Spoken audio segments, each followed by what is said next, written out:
আসসালামু আলাইকুম রাহমাতুল্লাহ। আমার এই ভিডিওটি বাংলাদেশের 18 কোটি মানুষের উদ্দেশ্যে এবং মাননীয় সরকার প্রধানের বর্তমান মাননীয় প্রধান উপদেষ্টা ইউনূস সরকারের প্রতি আমার আহ্বান, আপনারা নিশ্চয়ই ভিডিওটি শুনে সুচিন্তিত মতামত দেবেন। মাননীয় প্রধান উপদেষ্টা, আল্লাহ তাআলা আপনাকে ক্ষমতা বসিয়েছে এবং আপনার এই ক্ষমতা আসার জন্য বিশেষ করে বাংলাদেশে ধর্মপ্রাণ ইসলামী দল এবং মুসলমানেরা ফ্যাসিবাদ হাসিনার বিরুদ্ধে কাজ করেছে এবং দেশে বিদেশে, বিশেষ করে আমি সিরাজুল ইসলাম, দেশে বিদেশে কথা বলেছি, অনলাইন যোদ্ধারা কথা বলেছে, যে যার অবস্থান থেকে কথা বলেছে, বিশেষ করে আওয়ামী ফ্যাসিবাদীদের বিরুদ্ধে। আপনি যে নারী কমিশনের জন্য কয়েকটা নারীকে সিলেক্ট করেছেন, আপনি কি পারতেন না বাংলাদেশের বিভিন্ন জেলায় জেলায়, যেখানে বিভিন্ন প্রফেসর মহিলারা আছে, অ্যাডভোকেট মহিলারা আছে এবং তারা হচ্ছে হিজাবি মহিলারা এবং তারা হচ্ছে ইসলামী মাইন্ডেডের লোক মহিলারা, আপনি কি পারতেন না এই কপালে তিলক দেওয়া মহিলাগুলা বাদ দিয়ে মুসলমানদের সন্তান যারা সত্যিকার অর্থে যারা হিজাবি মহিলা 2-4 জনকে রাখতে পারতেন না, যাদের নেতৃত্ব দিবে এই মহিলাগুলা, আমাদের দিনী বোনগুলা? আপনি কাদেরকে বসিয়েছেন? যাদেরকে বসিয়েছেন তিলক পড়া মহিলারা এবং এরা হচ্ছে এমনই নির্লজ্জ বেহায়া, তারা প্রায় 99% লোক এই আওয়ামী হাসিনার সহযোগী ছিল। সেই সহযোগীদেরকে আপনি বানিয়েছেন নারী কমিশনের প্রধান। আপনার প্রতি আকুল আবেদন, আপনি এগুলা বন্ধ করে মুসলিম নারীদেরকে নিয়ে নারী কমিশন বানান। এখানে এই মহিলারা বলছে ইসলাম নাকি নারীদের এই মর্যাদা দেয়নি, তো এই মহিলারা কি করবে বলেন?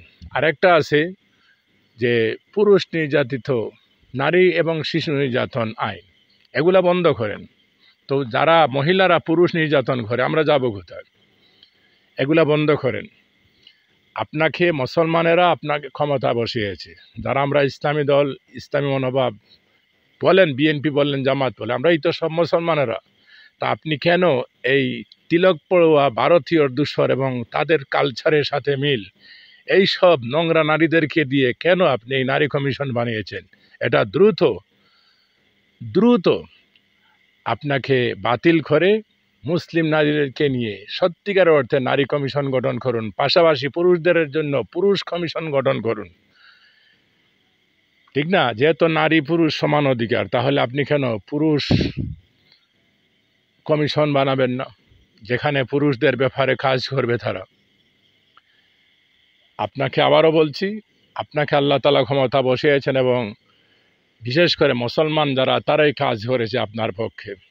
সুতরাং মুসলমানদের প্রতি সম্মান এবং শ্রদ্ধা রেখে অনতি বিলম্বে এই নারী কমিশন এটা বাতিল করে সুন্দর করে যারা অত্যন্ত মুসলিম প্রিয় নারী, যারা প্রফেসর, যারা অ্যাডভোকেট, যারা দিনী বোন, তাদের দ্বারাতে নারী কমিশন গঠন করুন।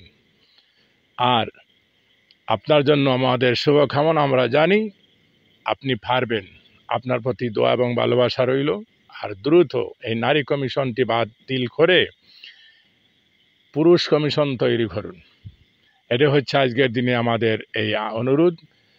বাংলাদেশ হেফাজতে ইসলাম সেই দাবিটাও জানিয়েছে, বিভিন্ন ইসলামী দল জানিয়েছে এবং আমরা যারা মুসলমান হিসাবে আমরা এই দাবি করি, আমাদেরও সেই দাবি। এই নারী কমিশন নামে এই যে দেখেন আপনার ডানে বামে সামনে পিছনে যারা আছে, এদেরকে কোনো মুসলমান বলার কোনো কাজ আছে? কোনো অধিকার আছে বলেন আপনি? সুতরাং মুসলিম নারীদেরকে দিয়ে নারী কমিশন তৈরি করেন, আমাদের কোনো আপত্তি নেই। আপনার সুস্বাস্থ্য কামনা করছি। আমাদের খুবই খারাপ লাগে যখন আপনি উল্টা পথে, ভুল পথে পা রাখেন।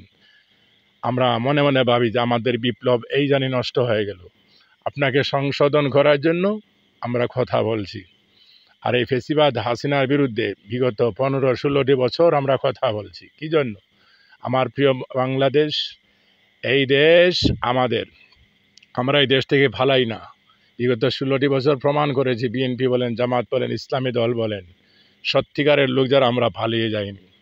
কিন্তু আওয়ামী লীগ ঠিকই পালিয়েছে, কারণ ওরা দেশপ্রেমিক না, ওরা হচ্ছে ভারতীয় সব রাজাকারের গোষ্ঠী। ধন্যবাদ আপনাকে। আপনাকেও হাসিনা অনেক জুলুম অত্যাচার করেছে, যেটা আপনি ভুক্তভোগী। সুতরাং আমরা তো ভুক্তভোগী। এই যে মামুনুল হক, হেফাজতে ইসলামের একজন নেতা, তিনিও কিন্তু ভুক্তভোগী। তার সাথে অনেক বেয়াদবি করেছে। হেফাজতে ইসলামের দাবি, নারী সংস্কার কমিশন বাতিল চায় হেফাজতে ইসলাম। আমরা একাত্মতা ঘোষণা করছি।